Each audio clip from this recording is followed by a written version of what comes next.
Yamashita Treasure.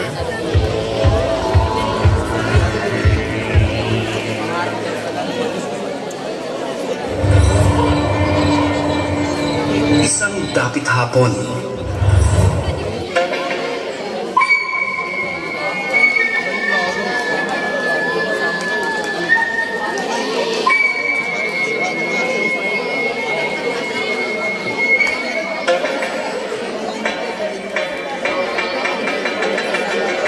isa sa pinakamatibay na kwentong bayan o urban legend sa Pilipinas ang tungkol sa Yamashita Treasure. Ang Yamashita Treasure, dala-dala raw ng hukbo ng mga Hapon. Ang maalaman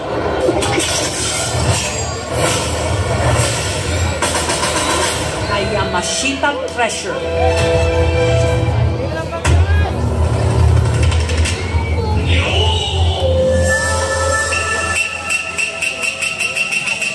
Manang iniwan daw ng isang general na Hapon.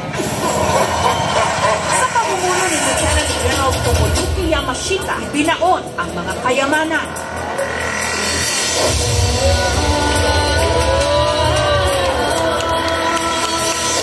Ang Yamashita Treasure, pinakasikat na kwentong bayan sa Pilipinas. Noong panahon ng Hapon, ang hukbo ni Yamashita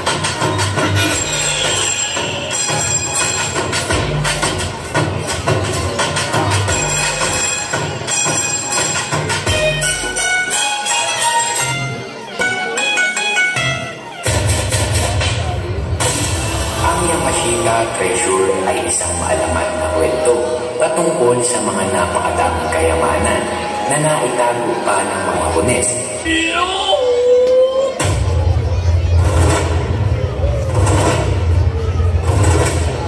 Si Yamashita sa Pilipinas, siya lang sa pangmulit ng lahat ng yaman sa Timog Silangang Asya.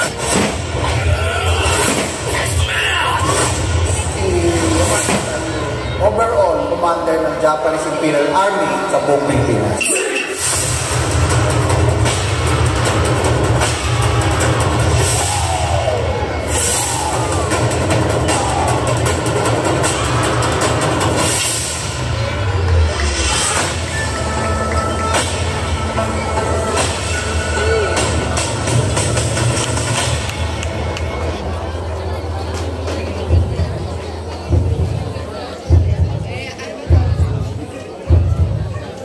Yamashita Treasure, ang mga kwento sa likod nito.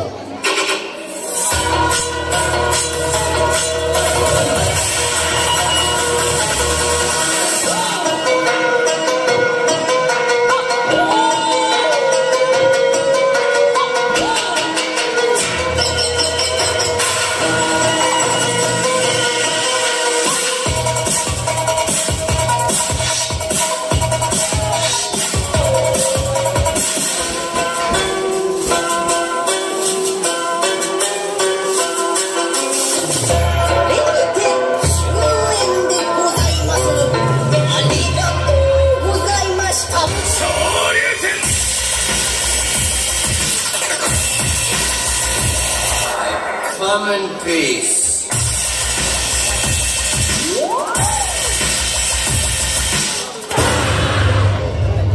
Anong pumapasok sa isip natin kapag nababanggit ang pangalang Yamashita?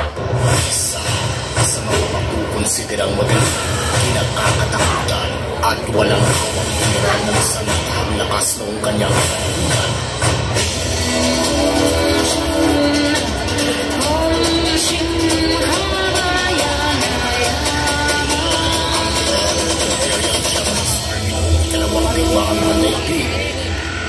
Tomoyuki Yamashita. Let's go! Hey!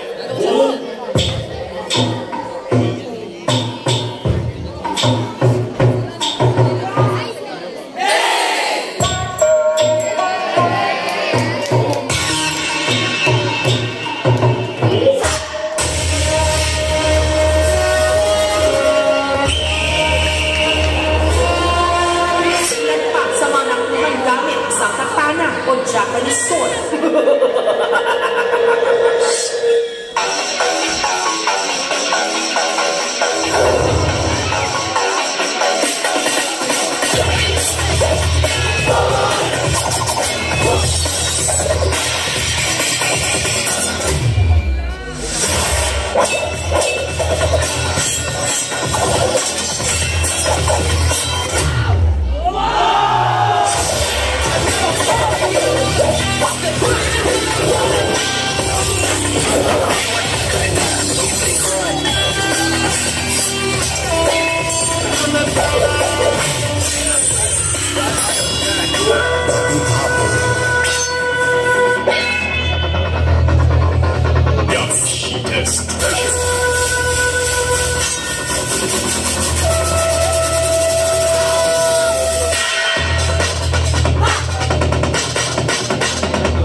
return.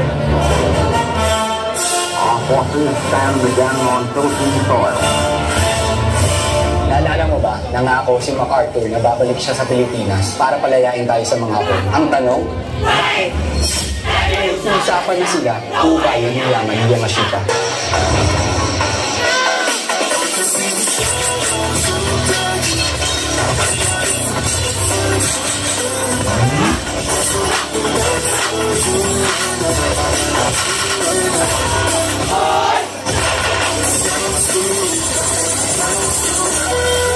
Ang nasabing pagkahanap sa Yamashita Treasure noong nalaman ni Presidente Marcos. That's one of the questions that I wanted to find out. Presidente Ferdinand Marcos, meron daw talagang nakatagong ginto?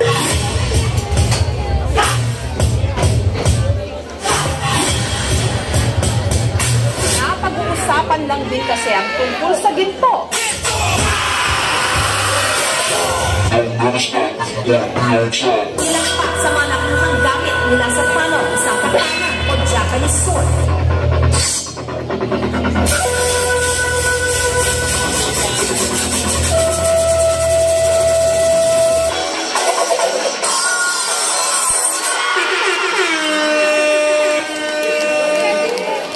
Impressive.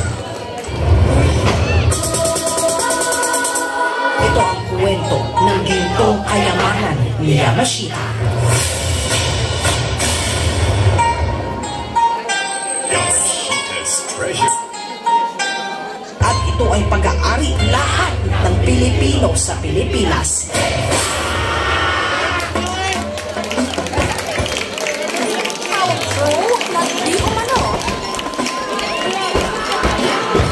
Bawat isa may natatanging kwento.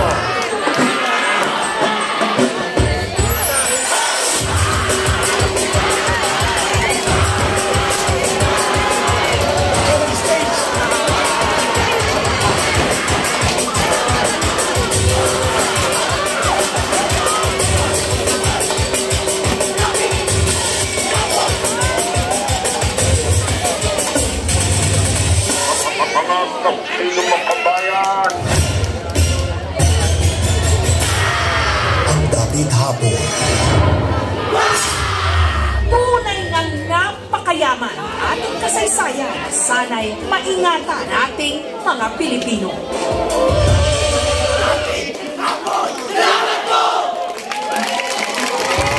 At ito ang kwento kung paano masira ang stage ng Barangay 128.